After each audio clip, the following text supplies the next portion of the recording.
giving each group of you a different era of history to research. And the question is, what impact did your era have on the modern world?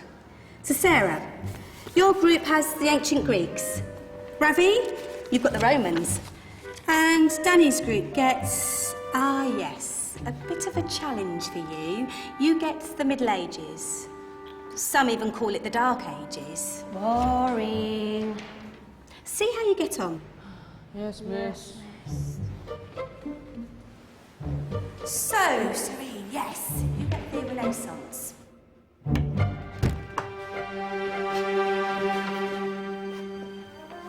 Is that the librarian? I guess so. How are the Dark Ages going to have anything to do with us? Excuse me. Sorry to bother you. What do you want? We need to find out what impact the Dark Ages had on the modern world. Never was a period of history so poorly named. Don't touch. It's priceless. And I suppose someone's been filling your head with the usual nonsense, eh? 1,000 wasted years. A black hole in history, am I right? Yeah, sort of. You see, it's always the same. You assume it was all mud, disease, death and destruction, with marauding mobs of barbarians ripping down the good of former civilizations, burning and plundering as they went. Nothing of any worth invented either, eh? Oh, no. Go on, Beofrey. Sorry to bother you. Come on, it's probably not worth it. Everyone knows that the Greeks and Romans invented everything anyway. Oh, did they now? And you're sure about that, are you? You know, I might just have something for you. You seem to be up to the task. I suppose I could... Follow me. I've got just the book for you.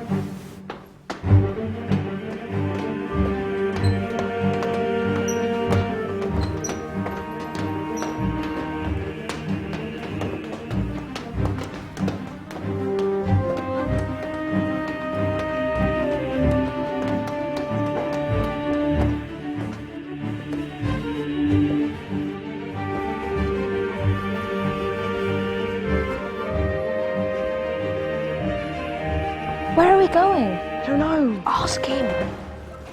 Excuse me. Where are we going? From darkness into light, my young friend. From ocean onto land, there are things you should know. Oh, yes, indeed. Yes, indeed.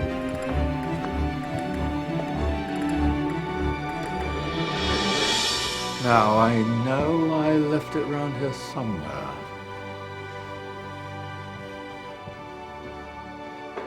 Ah, here it is. Now, take a look.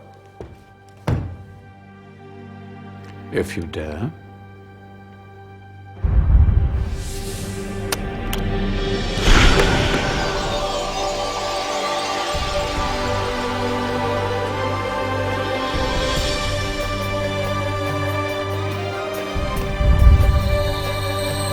What's going on? Welcome to the Dark Ages, or as it should be known, the Golden Ages. Who are you? I am Al-Jazari, engineer and ingenious inventor. I thought you said this was the Dark Ages. It doesn't look very... dark. That's because it's all a matter of perspective, my soon-to-be illuminated friend. Of course, there are parts of the world that weren't dark at all, but in a civilization that stretched from Spain to China, the golden rays of discovery and invention shone over everything. What civilization? The Muslim civilization, my young friend. Through scholars and scientists of various faiths, some of the most important discoveries known to man were made at this time. Discoveries that drew on knowledge of the ancients, but have more connections with your modern world than you could possibly ever imagine. Like what? Well, all sorts of things. I've got to get a picture of this. I knew it was a good idea. Who are you? Allow me to introduce Ibn al-Haytham, a great scientist whose ideas led to the invention of the camera. You invented the camera. I laid the foundations for modern cameras by explaining how our eyes work. I found a way of projecting an image onto another surface through a small hole in a dark room, later called camera obscura. Think of all the things that evolved from this discovery. Cameras, cinema, all share the same principle. Cool. Look out below! Who's that? That's my good friend, Abbas ibn Farnas, who gazed up to the heavens, passionate in his belief that man could fly. Whoa. Indeed, he dared to dream about flying 1,000 years before the Wright brothers. Do you know you all take your jet-setting holidays for granted, so it only seems fair to remember Abbas ibn Farnas. Stand by. I'm ready for takeoff.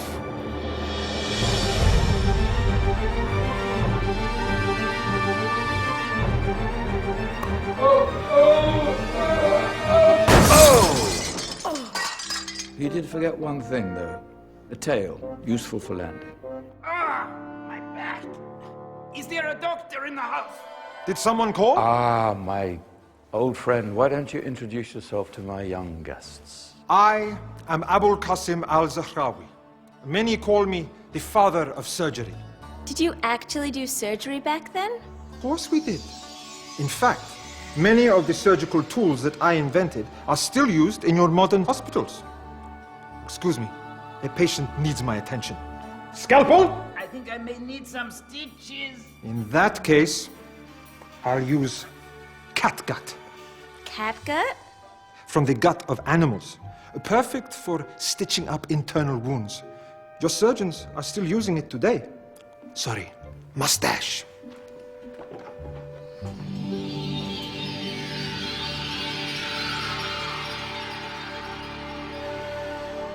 Who's she? That's Mariam al-Astrolabi. One of the many brilliant women of her time, she made sophisticated astrolabes. Astro what? Astrolabes. They show the sky and the stars on a small flat plate you can hold in your hand. Think of them as ancient calculating or timekeeping devices. Today you have your watch, your compass, satellite navigation, helping people and explorers travel the world. Science at its brilliant best. And all these things were developed during the Golden Ages. And that's just the tip of the iceberg. There were thousands of other inventions covering all areas of life, and in the years that followed, their influence spread across the whole of medieval Europe. So you see, it wasn't so dark after all. What about you? Me? What did you invent? Well, I don't want to be big-headed, but I made some groundbreaking advances in engineering. I suppose my most significant discovery converted rotary motion into linear motion using a crank and connecting rod. It's essential in pumps and engines.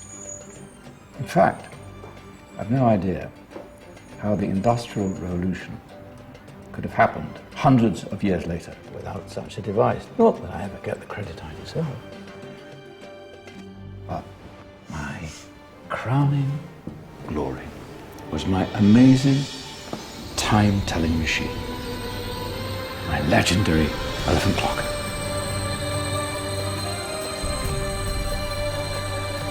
It's a clock. Yes.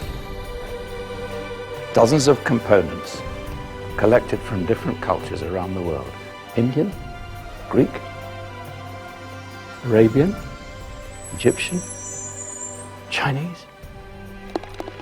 Wow. A United Nations clock. That is pretty cool. Does it actually tell the time? Well, yes, of course. If it wasn't for me, thousands of people would be late for everything. Speaking of time, we better get you back. And remember, Spread the word. This was a golden age, and I've only shown you a tiny part of this wondrous time.